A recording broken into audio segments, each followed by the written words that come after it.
In the future, technology becomes so advanced that it damages the world's environment beyond repair. Global temperatures rise sharply, glaciers begin melting at a rapid rate. Within the ice, strange bacteria spread. As a result, oceans become toxic, and all sea life, including fish, dies out. The planet becomes hot, empty, and unstable. In this ruined world, a man named Singh now lives. He once trained as a boxer, strong and full of dreams, but those dreams are long gone. With the population declining and society falling apart, Singh now works as a delivery driver. His job is to transport rare fish, which are now considered luxury food for the rich. Singh doesn't enjoy this job. He finds it meaningless and depressing. Still, he has a family to support, and opportunities are rare. He loads his truck with fish and drives toward the delivery point. Once he arrives, the owner notices that one of the fish boxes is open. He distrusts the open box and deducts payment. Singh and his delivery partner are told to take the box home with them. Later, Singh and his partner open the rejected box. Inside, they discover a strange, unfamiliar fish. Its teeth are unusually large, and it has a threatening appearance. They grow uneasy, but store the fish at home. Elsewhere in the city, the same delivery recipient hosts a gathering for the wealthy elite. They meet to discuss the difficult condition of a man named Mr. Vasu, the richest businessman in the city. His wife is critically ill, and everyone shows support. During the meeting, the host serves roasted fish. He claims this fish is extremely rare and valuable. Guests begin eating the meal, but suddenly one of them starts to bleed from the mouth. His body reacts violently. He collapses and is rushed to the hospital, where doctors struggle to understand his symptoms.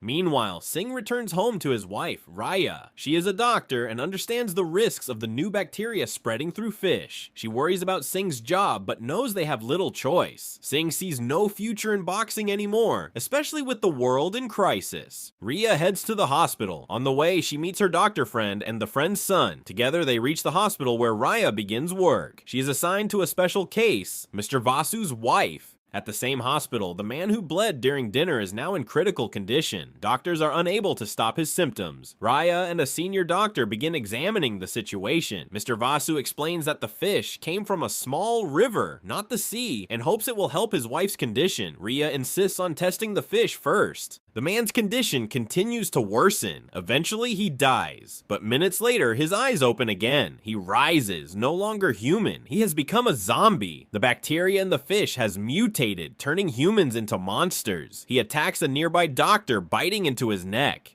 Panic spreads throughout the hospital. Authorities seal off the entire building. No one is allowed to enter or exit. Inside, fear takes over as the infection spreads quickly. At home, Singh listens to the news on the radio. The broadcast reports a deadly virus outbreak at the city hospital. Singh immediately realizes that Rhea is trapped inside. He rushes to the hospital. Because Singh is familiar with the building, he uses a hidden back entrance to get inside. Inside, chaos unfolds. Army units and police officers fire at infected patients who have become zombies. The infection spreads uncontrollably. Inside one room, Rhea and the senior doctor hide, but the doctor has been bitten. Within moments, he also transforms into a zombie. He turns on Rhea and attempts to attack her. She narrowly escapes and runs through the hospital. She spots Singh on a security camera and uses the microphone system to call for help. Singh hears her voice from the control room and starts searching for her, but just then the lights shut off. The hospital falls into complete darkness. Now Singh navigates through dark hallways, unsure of what lies ahead. Zombies roam the building. Infection spreads with every passing second. Outside, the city remains unaware of the full danger that has begun to grow. Singh continues to search, determined to save Rhea and escape the nightmare that the hospital has become. A zombie suddenly appears and attempts to attack Singh, but Singh, a trained and powerful boxer, defends himself with fierce punches and beats the zombie until it collapses. Right after the fight, a lion emerges from the shadows, and alongside it appears the young son of a doctor. The boy recognizes Singh and tells him that his mother and Rhea, Singh's wife, are on the upper floor. He insists they head there quickly. Meanwhile, a young girl is wandering the corridors of the hospital, calling out for her missing mother. A nearby guard hears her voice and rushes to stop her before she walks out into danger. As they try to leave, a group of army soldiers mistakes them for zombies and opens fire. Both the guard and the girl fall to the ground, lifeless. At Army headquarters, the general gathers the senior officers to assess the situation. With over 200 infected people trapped inside the hospital, the risk of the virus spreading to the city, and eventually the world becomes too great. After intense discussion, they agree on a grim decision: destroy the entire hospital. Bombs are planted throughout the building, and a 1-hour countdown is initiated.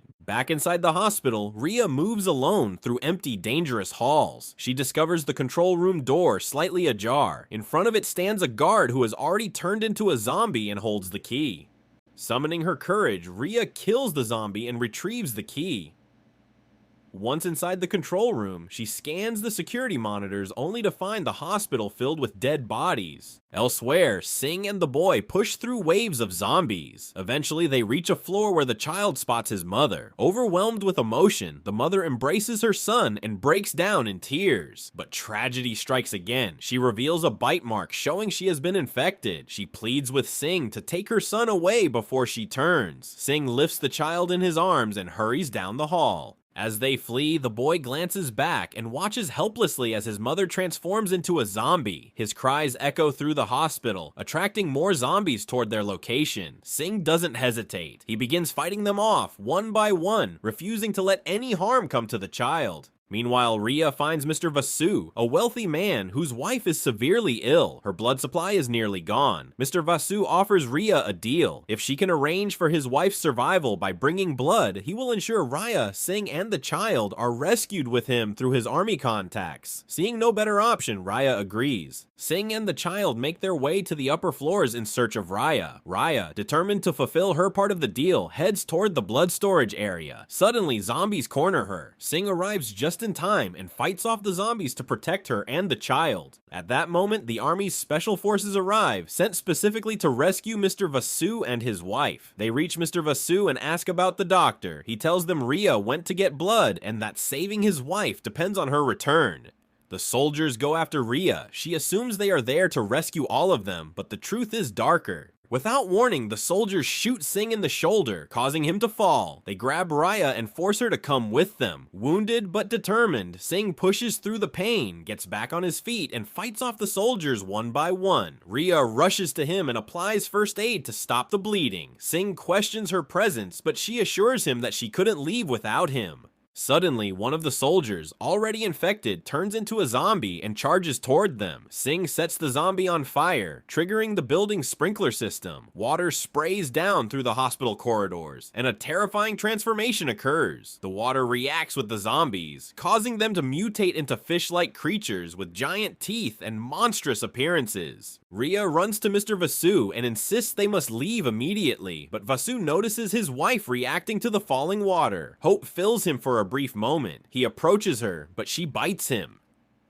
Now infected, Vasu joins the horde of zombies. More zombies gather and begin devouring both of them. Singh instructs Rhea and the child to head to the rooftop. There, an army officer checks them for signs of infection. Once satisfied, he asks about Mr. Vasu. Rhea confirms he is dead. The officer signals for them to board the helicopter quickly, but Rhea hesitates. She doesn't want to leave without Singh. She pleads for time, and the officer gives her 5 minutes. Singh tries to make it to the rooftop but is slowed by pain and the rising flood waters. The timer on the bombs reaches 0. The soldiers begin the helicopter's takeoff with Rhea and the child on board. From the window, Rhea watches the building explode in flames. The reality of what just happened sinks in. She believes Singh has died in the blast. Days later, Rhea is seen living in a quiet village. Though safe, she remains heartbroken. She misses Singh deeply and struggles to move on from the nightmare that unfolded. But the final scene reveals a twist. Singh survived the explosion. Though wounded and scarred, he emerges from the ruins alive.